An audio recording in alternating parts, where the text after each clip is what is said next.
magbibigay tayo ng tips tungkol sa pulmonya. Okay? Delikado ang pulmonya, lalo na sa may edad.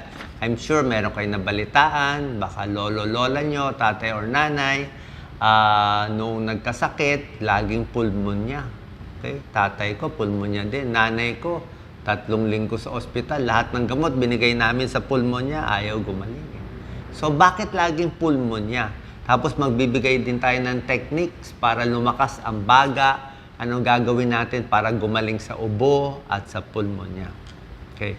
Ang pulmonya, tawag nila nito, friend of the elderly. Paano naging friend of the elderly? Ibig sabihin, pag merong komplikasyon sa ospital, ito yung huling sakit usually ng pasyente. Bago pumanaw, laging may pulmonya. Ganun nga nangyari sa nanay ko. Bakit tinatamaan ang may edad? Bakit ang hirap gumaling? Number 1, pag may edad na, mahina immune system. Diba? Kaya dapat papalakasin. Diba? Tapos, ang baga ng may edad, mas mahina na. Yung pag-ubo, yung plema, hindi na nila malabas. Pati yung anatomy, yung itsura ng baga, mas mahina na, hindi na elastic.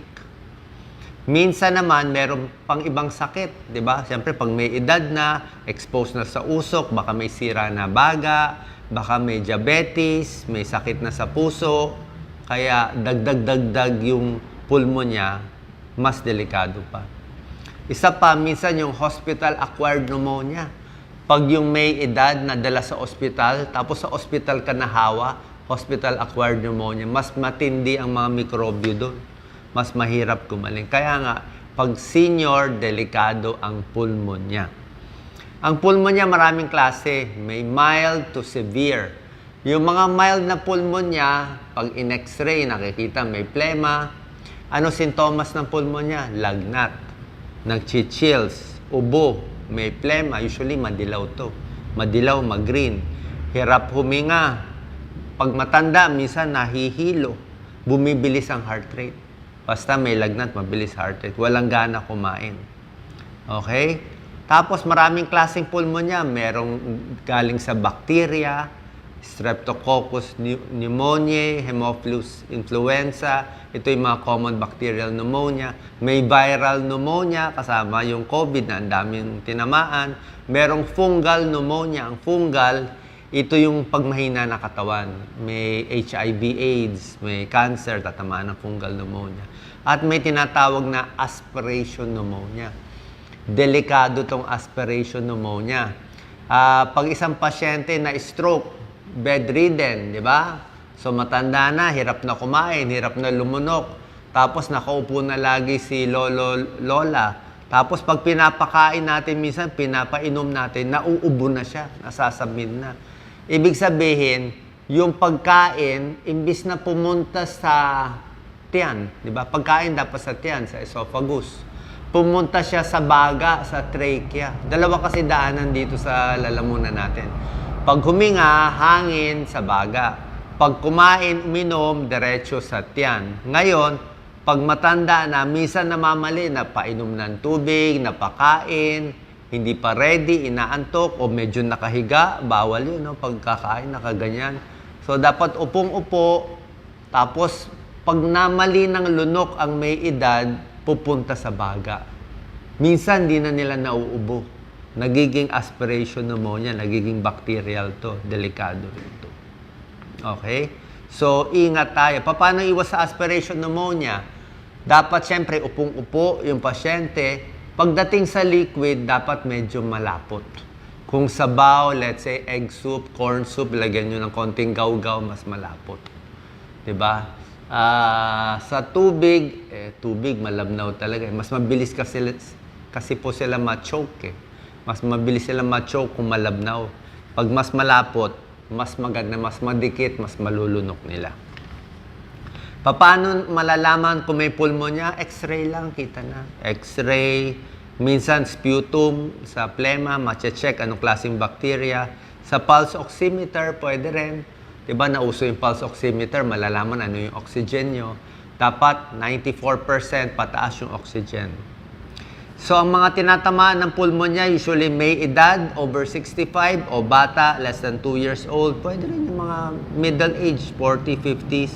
Yung mahina ang katawan, may mga sakit, diabetes, sakit sa baga, TB, naninigarilyo masyado, tatamaan din ng pulmonya.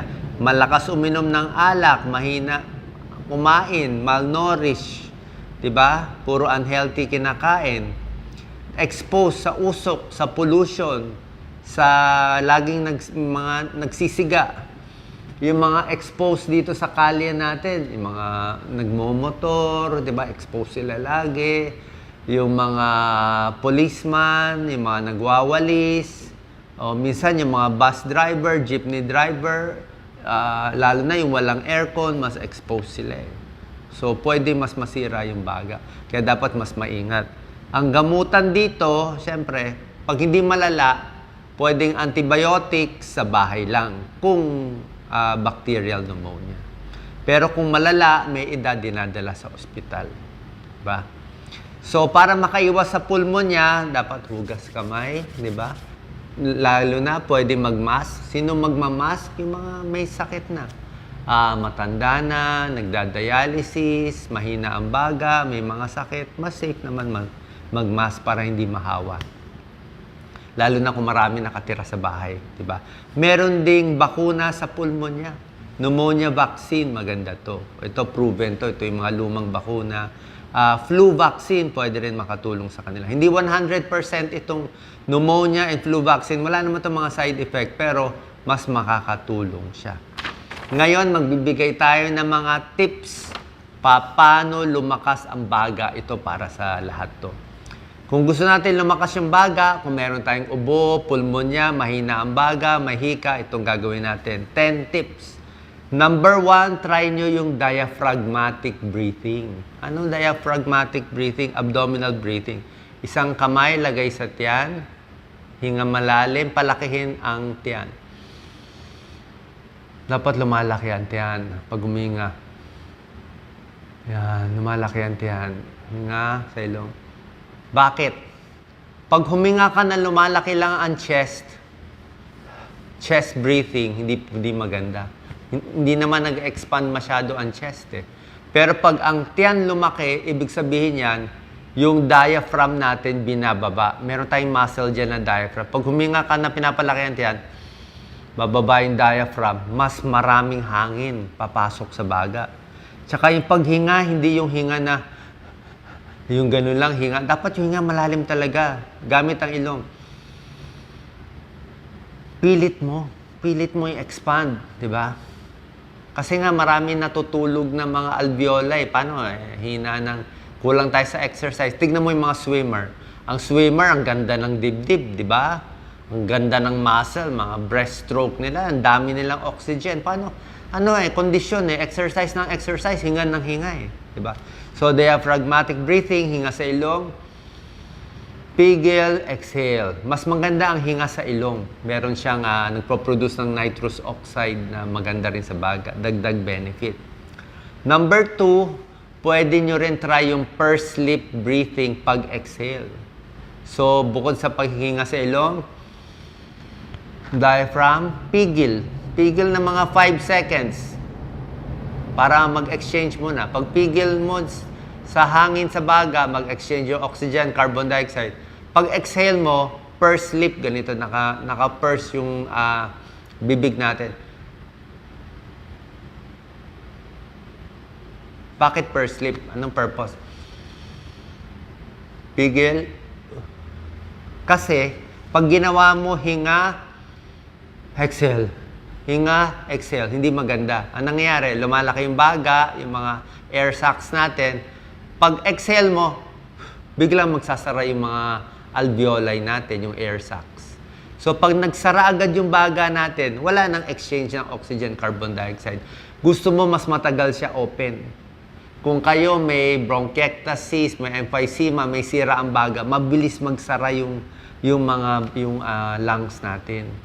So, para hindi siya magsara, dahan-dahan, ganito. Para hindi siya hinga, exhale agad, di ba? Magsasara. Ganito, hinga, ilong.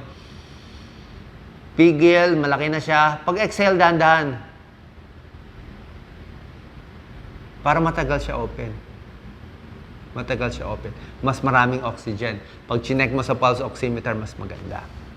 Tapos yung deep breathing exercise, tulad nga na sinabi ko, ang deep breathing, hinga sa ilong, mga 4 seconds, pigil. Kung kaya mo magpigil ng 5 to 7 seconds.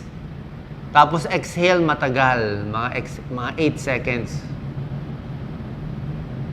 So mabagal siya. Deep pero slow. Ayaw natin yung hinga na parang hingang kabayo, gano'n, hindi maganda. Mahihilo kayo nun. Babagsak yung carbon dioxide yung hinga, exhale. Pang panic attack yun eh. Dapat hinga, tapos dahan-dahan. Number 4, maglakad-lakad, walking. Para gumanda yung baga, konting weights, di ba? Light weights lang habang malakas. Kung may aircon, mas malamig, mas maganda. Di ba? Sa bahay nyo, yung pinakamalamig na lugar, pinakamalinis. Di ba? Kung may pollution, lagyan nyo ng screen para mabawasan yung pollution, alikabok. Lagyan nyo, magtanim kayo ng bamboo, ng puno para makuha konti yung pollution kasi pollution masama sa baga. Diba? Stop smoking. Smoking, second-hand smoke, nagsisiga, hindi maganda sa baga. Number 6, uminom ng tubig. 8 to 10 glasses of fluid. Ba't kailangan maraming tubig? Para moist, para yung plema mo mabilis mailabas, 'di ba? Mas basa ang baga. Kaya tubig napakahalaga. Number 7, good posture. Sit up lang ganyan, 'di ba? Pag nakakuba, hindi maganda. Number 8, iwas sa air pollution. Yan ang problema natin sa Pilipinas. At number 9, pupunta tayo sa doktor, meron minsan nagbibigay siya ng mga breathing apparatus, yung parang mga plastic na binoblow mo, tumataas yung bola. Kung wala tayo nun, kumuha na lang tayo sa baso, kuha kayo ng straw, i-blow mo na lang yung straw. Hayaan mo mag-bubbles na mag-bubbles. Blow ka ng blow para lumakas yung baga. At syempre, magpapacheck up tayo sa doktor. So yan po yung mga tips natin. Pwede rin uminom na mainit na, medyo mainit na tubig. Pwede magsuob, wala naman masama sa suob. O sabaw na mainit, langhapin. O hot water, o chamomile tea, langhapin. O yung iba, nagsasauna, mainit na tubig habang naliligo para maamoy mo, para maging moist di ba? Maging moist. Yan lang naman ang purpose nun eh. Yung mga nebulizer, NSS, yun din naman ang purpose, di ba? Basa.